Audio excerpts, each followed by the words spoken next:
Welcome to my YouTube.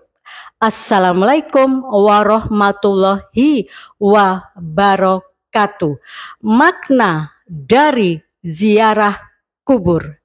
Meskipun orang tuamu sudah mati, sudah meninggal, sudah berada di alam kubur, tetapi kamu tetap mencintainya, kamu tetap menghargainya, kamu tetap berbuat baik dengan cara mendatangi makamnya, dengan cara berziarah kubur ke makamnya, di mana tulang belulangnya ada di dalam tanah.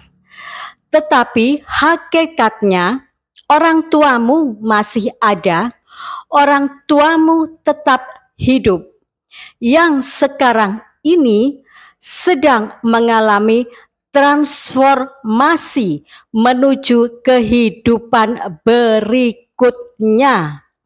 Dari dunia biologi dan fisika menuju satu kesatuan yang berbeda, dimensi yang berbeda, dimulai dari ketemu malaikat Munkar Nankir, kemudian hidup di Janati dengan 2 kali keabadian, dengan 4 provinsi surga. Karena surga ada 4, 2 di barat dan 2 di timur. Dan itu jaraknya sangat jauh, triliunan. Kamu tinggal pilih, kamu mau surga yang ada di barat atau surga yang ada di timur. Ini ada di surat Ar-Rahman dan di surat Al-Bayyinah. Kalau kamu mendoakan kedua orang tuamu dengan mengadakan haul atau tahlilan, pada hakikatnya itu ganjarannya akan kembali ke kita lagi. Itu ganjarannya akan masuk ke kita lagi. Itu yang namanya Islam. Karena ada hadis Rasulullah yang mengatakan, yang kamu kasihkan ke orang lain, itulah punyamu. Yang kamu simpan, itu bukan punyamu. Yang kamu kasihkan ke orang lain, itulah roh. Itulah nilai akhirat. Itulah nilai ketuhanan. Ada hadis Rasulullah yang mengatakan, anak soleh yang mendoakan orang tua. Maksudnya di sini adalah tidak terpaku ke anak kandung saja, tetapi siapa saja yang sudah mempunyai hubungan silaturahmi dengan baik. Entah itu tantenya, entah itu omnya, entah itu sahabatnya, entah itu tetangganya, entah itu saudara-saudaranya. Jadi tidak terpaku kepada anak kandung. Perintah Allah kepada kita semua, inna lillahi wa inna ilaihi rojiun. Kamu tidak bisa kemana-mana lagi, karena mati tidak ada. Mati hanyalah istilah orang yang masih hidup. Allah mengabarkan kepada kita di surat Al-Baqarah ayat 28, apabila kita menuju kehidupan berikutnya, yaitu surga, tanpa diselai dengan kematian. Pertamanya kamu tidak ada, berarti mati. Logikanya ada kehidupan. Pertama kamu hidup, kemudian aku matikan, kemudian aku hidupkan, aku matikan lagi, aku hidupkan, kemudian masuk surga. Pada waktu Allah mengatakan masuk surga tanpa diselai dengan kematian. Karena kita akan hidup terus, kita akan reinkarnasi terus, kita akan ganti casing-casing terus. Gampang kok cara pembuktiannya. Padi itu dari Allah. Kemudian kita rubah menjadi beras. Kemudian kita rubah menjadi nasi. Kemudian kita makan. Terus kita keluarkan melalui kotoran, masuk ke dalam tanah menjadi pupuk yang akan menyuburkan padi lagi. Jadi mendaur terus, tidak pernah berhenti. Gampang kan ya cara pembuktiannya? Kalau kita tidak akan pernah mati, kita akan hidup terus. Itu juga yang dinamakan Yaumil Qiyamah. Jadi Yaumil Qiyamah itu bukannya Allah menghancurkan dunia, Allah menghancurkan bumi. Tidak ya teman-teman ya. Yaumil Qiyamah padi berubah menjadi beras, beras berubah menjadi nasi. Kemudian kamu makan nasinya, kamu keluarkan menjadi kotoran, jadi pupuk untuk menyuburkan padi lagi. Itu yang namanya Yaumil Qiyamah. Allah tidak akan menghancurkan ciptaannya sendiri. Allah serius di dalam penciptaannya. Allah tidak pernah main-main di dalam penciptaannya. Waktu Allah menciptakan dapurmu, Allah tidak pernah main-main. Yang menghancurkan dunia dan bumi ini adalah manusia sendiri. Contohnya perang Rusia-Ukraine. Orang yang kerjaannya make up terus, itu loh orang yang menghancurkan dunia. Itu contohnya orang yang menghancurkan bumi. Allah menciptakan alam semesta ini tidak dengan main-main. Allah dengan serius. Dan itu bertahap. Dan sekarang masih berlangsung. Fayakun. Dan sekarang ini alam semesta belum memadat. Ayatnya di surat Al-Mu'minun ayat 115. Dan Allah menciptakan alam semesta dalam 6 masa.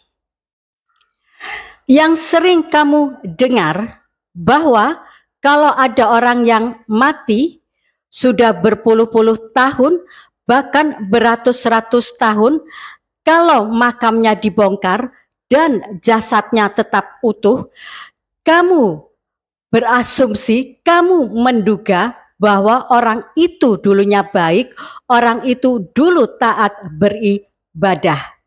Rumusnya Allah tidak begitu ya teman-teman ya. Makanya Allah mengasih contoh Fir'aun.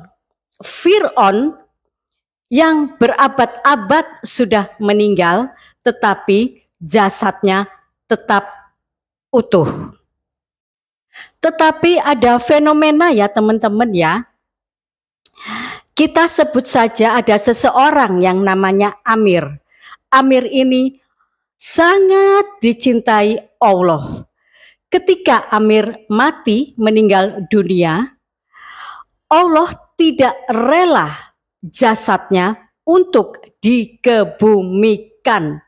Allah langsung mengangkat jasadnya Amir ini, dibawa ke pementasan langit karena Allah sangat mencintainya sehingga Allah tidak rela jasadnya Amir ini dikebumikan.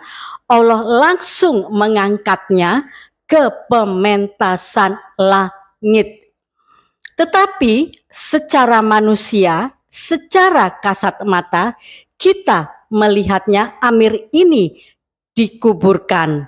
Kita melihatnya, Amir ini secara kasat mata, secara manusia, Amir ini dimakamkan. Padahal tidak, oleh Allah jasadnya langsung dibawa ke pementasan langit karena Allah sangat mencintainya. Ini ada di surat Maryam ayat 33. Yang sering kamu dengar lagi teman-teman ya, bahwa mendirikan masjid sama dengan mendirikan rumah di surga. Pemikiran ini adalah pemikiran dunia. Pemikiran ini masih pemikiran jasad, belum bisa berpikir secara roh. Kalau memang ada orang yang mendirikan masjid sama dengan mendirikan rumah di surga, berarti hanya orang kaya saja, hanya orang yang punya uang saja yang bisa masuk surga. Algoritmanya Allah tidak begitu, teman-teman ya. Yang masuk surga adalah orangnya, bukan masjidnya. Kalaupun masjidnya diijabah oleh Allah, alhamdulillah. Tetapi apabila masjidnya belum diijabah oleh Allah, maka memang oleh Allah kamu disuruh berjuang agak panjang, berjuang yang lebih panjang. Ini tidak jelek teman-teman ya, ini baik, dari Allah pasti baik. Ini ada di surat Al-Jin. Bukannya surga lebih ampuh dari dunia ya teman-teman ya, tidak seperti itu. Nanti di kehidupan berikutnya, rohmu akan memperindah diri, rohmu akan diperindah oleh Allah. Spektrum matamu akan dipercanggih oleh Allah. Sehingga rohmu menjadi reserve, alat pandang yang bisa kamu menikmati betapa indahnya surga. Tetapi ini semua tergantung dari apa yang kamu lakukan selama kamu berpijak di bumi. Karena sekecil apapun yang kamu lakukan di bumi, ada efek langitnya. Sekecil apapun yang kamu lakukan di bumi, langit akan bergetar. Karena dunia dan akhirat itu jadi satu, tauhid. Di bumi itu kamu hidup, di bumi itu kamu mati, dan di bumi itu pula aku bangkitkan. Agar surgamu celing nantinya, Allah menurunkan surat Al-Baqarah ayat 274, Al-Baqarah 274, dan surat Ali Imran ayat 134, agar kamu bisa membedakan apa itu berinfak, bersodakoh, dan zakat. Berinfak artinya kamu berdaya guna dalam keadaan depresi, dalam keadaan stres. Hidupmu tetap berdaya guna. Itu arti kata berinfak. Tetap berdaya guna untuk dirimu sendiri, orang lain, dan dunia. Meskipun kamu dalam keadaan depresi, kamu tetap hidup normal. Meskipun kamu dalam keadaan stres, kamu tetap berdaya guna. Dengan kamu tetap mandi, kamu tetap makan, kamu tetap ikut kerja bakti, meskipun doamu belum direspon oleh Allah, kamu tetap hidup normal, kamu tetap berdaya guna. Itu kata dari berinfak. Zakat adalah orang yang sudah bisa tidur nyenyak karena sudah mempunyai penghasilan dan kamu bisa menghitung berapa zakat yang harus kamu keluarkan dari penghasilanmu. Sodakoh adalah orang yang bersungguh-sungguh di dalam hidupnya. Dengan Allah dia sungguh-sungguh, dengan pekerjaannya dia sungguh-sungguh, dengan tetangganya dia sungguh-sungguh, dengan pekerjaannya dia sungguh-sungguh. Sodakoh berangkat dari rasa empatimu, rasa kepekaanmu terhadap orang-orang yang lemah. Tak kasih contoh, ada tetanggamu satu keluarga, dia sudah bekerja dengan baik-baik, tetapi memang tidak cukup. Karena rasa kepekaanmu, rasa empatimu, rasa kejelianmu, tanpa dia minta, kamu membantunya dan tanpa menurunkan martabatnya. Sodakoh bukan berangkat dari kita punya uang, karena sodakoh bisa saja berupa ilmu, tenaga, kreativitas, dan seterusnya. Allah pun maha bersodakoh tanpa kita minta. Allah menciptakan laut, gunung, tumbuh-tumbuhan, hewan, alam semesta. Itu sifatnya Allah. Makanya kamu harus bisa menjadi tokoh sodakoh di lingkunganmu. Selain menciptakan surga, Allah pun menciptakan neraka, karena ini adalah konsep perdamaian. Karena Allah pun berdamai dengan penghuni neraka. Islam adalah perdamaian, karena yang membuat Islam adalah Allah. Allah pun mempunyai sifat sungkan kepada penghuni surga. Makanya Allah menciptakan neraka.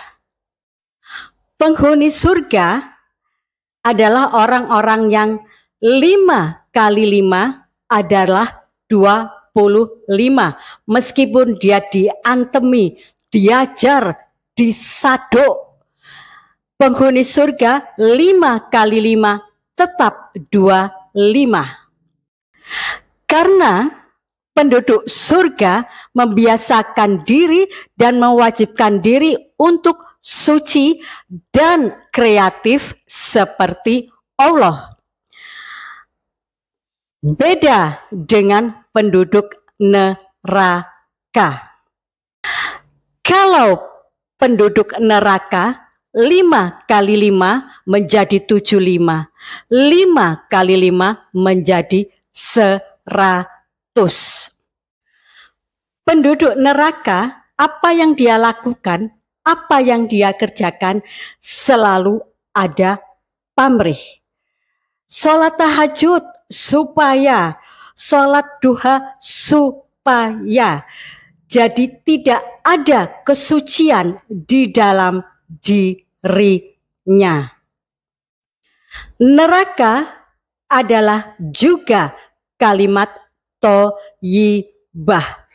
Ini ada di surat Ibrahim ayat 24 dan 25. Assalamualaikum warahmatullahi wabarakatuh.